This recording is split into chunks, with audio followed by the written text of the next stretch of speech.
Voilà, bonjour chers élèves, bonjour chers internautes. Nous sommes venus pour vous donner aussi l'autre partie de votre cours sur le travail et puissance mécanique. Le travail qui nous attend aujourd'hui, c'est de corriger d'abord notre exercice d'application, continuer un peu le cours et si voilà, le temps nous permet, de corriger aussi l'autre exercice.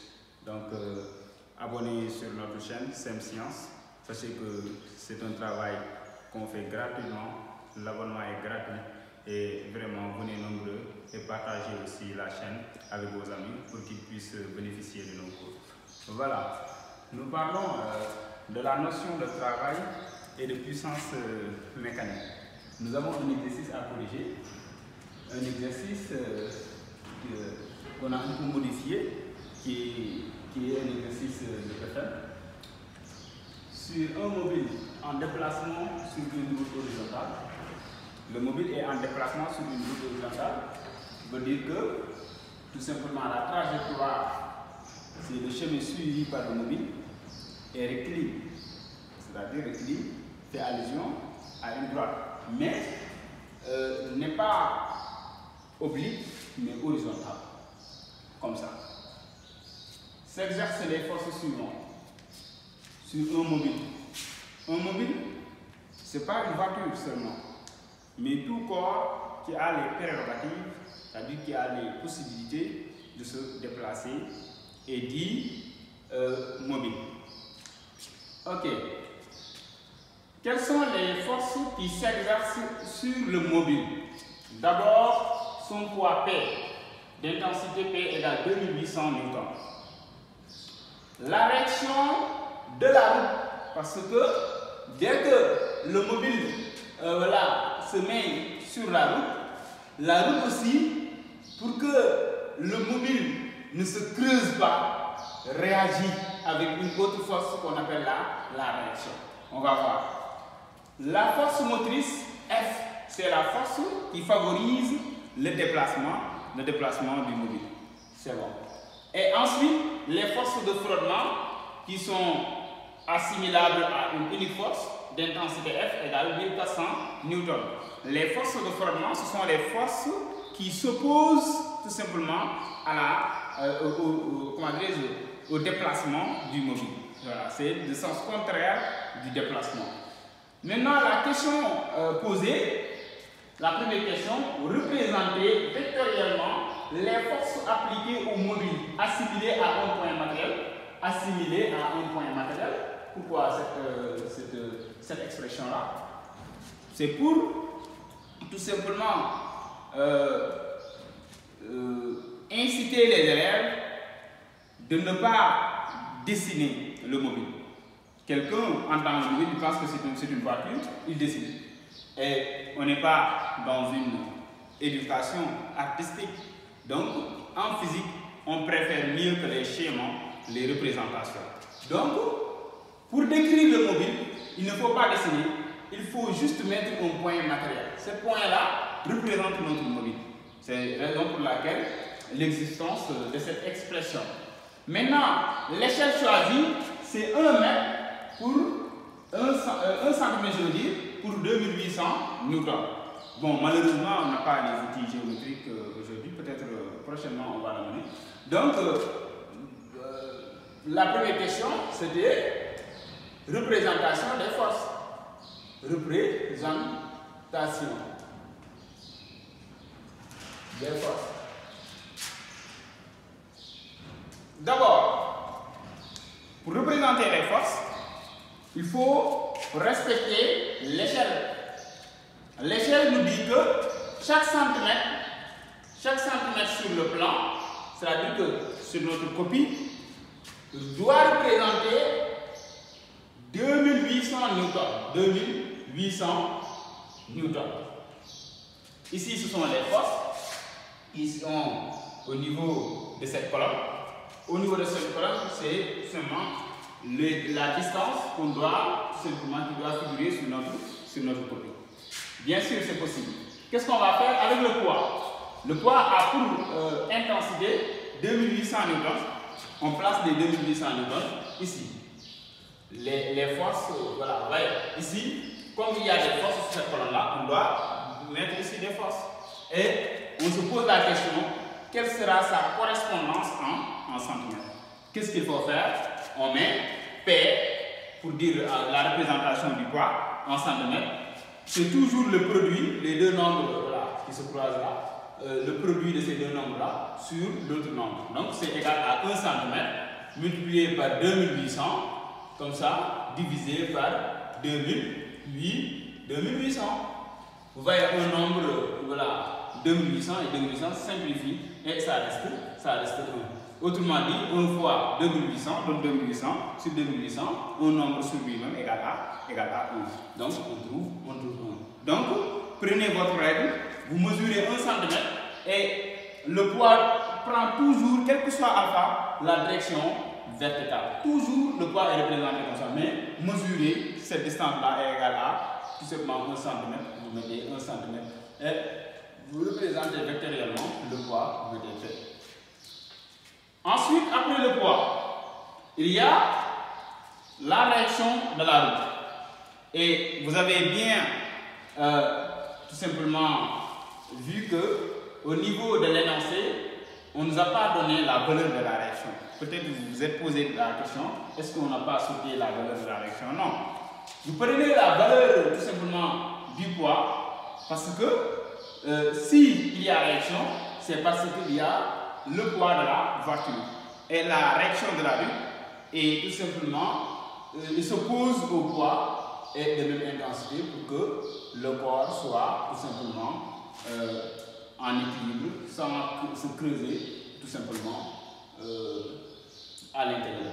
Donc ici c'est la réaction. Donc vous mesurez le même nombre de centimètres et que la réaction doit être perpendiculaire ici et le poids perpendiculaire à la trajectoire. Pourquoi? Parce qu'il suit toujours la direction verticale. C'est le poids qui suit la direction verticale, mais la réaction tout simplement est toujours perpendiculaire à ce qu'on appelle la réaction normale à la trajectoire immobile. Ensuite, la force motrice d'intensité F égale 5600 newtons. On prend 1 cm pour 2800, c'est l'exercice qui nous donne cette échelle-là. Maintenant, les 5600 newtons doivent correspondre à combien de centimètres? Maintenant, on met F égale à, toujours on prend 1 cm multiplié par 5600, 1 multiplié par 5600 divisé par 2800. Donc, 2800, ça c'est un 0. Quand vous barrez cette 0 là, les deux 0, et vous barrez ces deux 0 là, ça va vous rester 56 divisé par 28. Et quand vous prenez 56, vous divisez 56 par 28, je pense que ça donne 2. On va voir qu'est-ce que ça va donner. 56, on divise par 28. Bon, je prends 2 fois 8, 16, 1, 2 fois 2, 4, 1, 5, comme ça. Hein? Et voilà, 56 moins 56, ça donne 0, donc ça donne 2 cm. Donc ça c'est 1 cm. 2 cm, ici c'était 1 cm. Donc le 2 cm, et c'est la force motrice. La force motrice est toujours parallèle à la direction du mobile. Donc, et de sens de déplacement. On choisit ce sens-là comme le sens de déplacement. Quelqu'un pourrait choisir d'autres sens, mais nous choisissons ce sens comme sens de déplacement du mobile. Ça veut dire que le mobile quitte ce point-là pour venir au niveau de ce point-là. Donc, la force motrice, 2 cm, nous mesurons 2 cm ici, et nous mettons la force motrice, tout simplement F.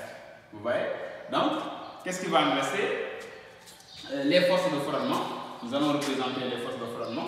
On avait 1 cm pour 2800 newtons. Maintenant, on se pose la question avec les 1400 newtons ici. Newton correspond à combien de centimètres? On met le point d'interrogation là. Donc, F égale à 1 cm multiplié par 1400 et on divise par 2800. Quand on barre les deux, ça va être 14 divisé par 8, ce qui donne 1 demi, et 1 demi égale 0,5 cm. Donc F égale 0,5 cm. Et les forces de frottement ce sont des forces qui s'opposent au déplacement et qui sont collinéaires, c'est-à-dire parallèles tout simplement au déplacement. Donc, voici là où se situe, vous mesurez 0,5, hein? Ça mesure 0,5 et vous mettez F.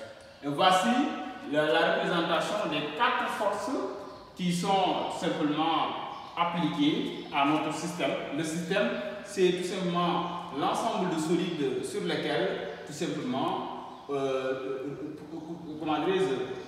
c'est l'ensemble des solides sur lesquels on fait tout simplement l'étude des forces extérieures ou intérieures qui y s'exercent. Donc, voici notre mobile, qui est notre système choisi, le système, c'est-à-dire l'objet d'étude. Et voici les forces qui lui sont appliquées lors de ce déplacement. Je pense que vous avez compris la première question.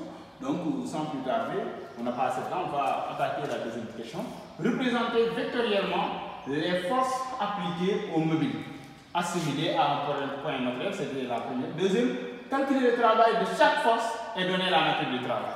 Donc, on va calculer le travail de chaque force. On avait dit que le travail d'une force, c'est tout simplement travail comme ça, travail. On va commencer par la force motrice.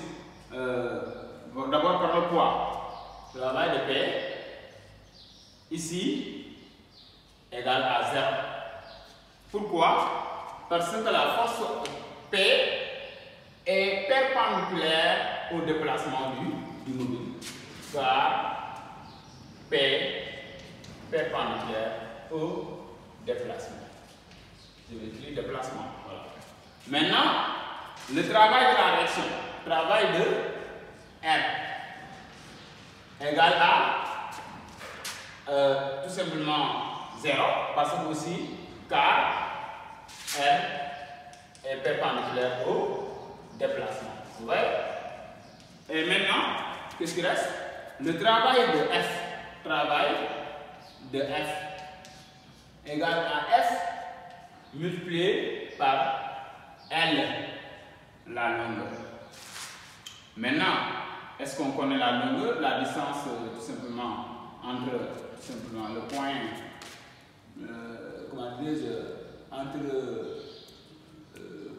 la distance entre le point de départ jusqu'au point d'arrivée. C'est bon. C'est égal à 2 mètres. Voilà. Comme la distance est égale à 2 mètres, la distance là est égale à 2 mètres. Entre ces deux-là, bon, peut-être on l'avait ignoré dans l'exercice.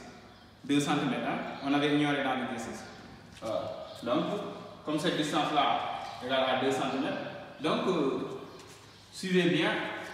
Au niveau, tout simplement, de cette question-là, on demande de calculer le travail de chaque force et de donner la nature. Donc, on a oublié de dire que, tout simplement, on a oublié de nous dire que ça c'est la représentation. Ça, voilà, c'est bien. Ça c'est la représentation, tout simplement, en centimètres de la force F. Mais ce n'est pas la distance, tout simplement parcourue par le mobile. Donc on a oublié de donner la distance parcourue. Donc, sachant que la distance parcourue égale, on va donner 2 mètres par exemple. Forcément, lorsqu'on demande le travail de F, on doit donner la distance parcourue. Donc, c'est ça qu'on a oublié. Donc, le D, sa valeur c'est L. L veut dire longueur, le D veut dire distance. Donc, supposons que c'est égal à 2 mètres. Hein? Donc, avec 2 mètres, on a travail de F égale à, la valeur de F, c'est F égale à 5600. 5600 multiplié par 2, tout simplement. Et ça va nous donner, bon, 12, ça donne 2, 1, 10, et ça donne 11. Donc, 2 joules. Le travail s'exprime en joules. Donc, travail de F égale à 1001, 0 joules. Ok. Après, le travail de la force motrice, F, on a le travail des forces de frottement, travail de F égale. Vous voyez que les forces de frottement s'opposent au sens du déplacement. Dans ce cas, le travail, on met un moins, parce qu'il s'oppose au déplacement, moins F multiplié par la longueur L. Sachant que la longueur L, c'est 2. C'est la longueur parcourue par le mobile. Donc, le travail de F égale à moins, le F c'était 1400 newtons, 1400 multiplié par la longueur C2, ce qui va me donner 28,00 joules. Le travail s'exprime en joules. Donc en résumé, le travail F égale à moins 2800 joules. On demande la moitié aussi de chaque travail. Pour le poids, le travail est nul. Pourquoi? Parce que, voilà, perpendiculaire au déplacement. R aussi, un travail nul. F, c'est un travail moteur. Pourquoi moteur? Parce que, tout simplement, il est du même sens que le déplacement. Et le travail de la force motrice, c'est F, est un travail résistant. Pourquoi? Il est de sens opposé, tout simplement, avec le déplacement. Donc, voici en toute sorte la corrigée de l'exercice d'application qu'on avait. Donc, on va un peu, continuer. Donc, peut-être c'était l'exercice d'application. Je vais encore faire cet exercice d'application que je vais vous dicter après. Donc, chers élèves, après d'avoir fait cet exercice et prendre la correction, sachez que nous avons un autre exercice à vous proposer. Mais avant le traitement de cet exercice, nous aurons à faire la deuxième partie du cours qui va tout simplement se résumer sur le travail du poids et la puissance mécanique. Maintenant ici on dit l'exercice 2. Une voiture de masse M égale 0,5 tonnes se déplace à la vitesse de 72 km/h sur le trajet ABC ci-dessous. La force de traction du moteur est d'une force F, toujours parallèle à la direction du déplacement. La première question, déterminer le travail du poids au cours de AB et ABC. Au cours de cette trajectoire-là, déterminer le travail du poids et aussi au cours de cette trajectoire, déterminer le travail du poids. Maintenant, calculer l'intensité de F si le moteur développe une puissance de 0,8 cheval-vapeur. Donc, je donne ici la puissance, on va voir ça. Donc, enfin, calculer le travail de F pour un déplacement de AB. Ici, on demande le travail de F. AB égale à 300 mètres, BC égale à 400 mètres, H égale 50 mètres et le G égale 10 newtons par kilogramme. Donc, voici ce que nous avons à faire aujourd'hui. Corriger l'exercice, vous pourrez poser un autre exercice. Mais sachez que pour la troisième partie de ce cours, vous avez le complément du cours sur le travail de puissance mécanique. Ensuite, on va corriger ensemble cet exercice d'application. Donc, chers élèves, comme je vous l'avais bel et bien dit, ici c'est chez vous.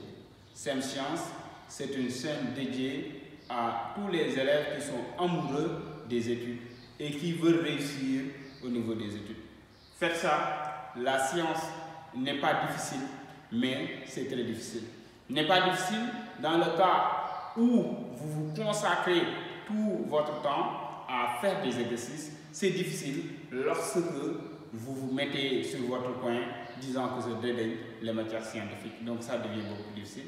Il faut s'exercer davantage. N'hésitez pas à nous joindre sur notre numéro WhatsApp pour tout simplement faire partie de notre groupe, pour ne rater aucune de nos vidéos. Et abonnez sur la chaîne massivement pour tout simplement nous aider et aider encore l'éducation. Merci, à la prochaine.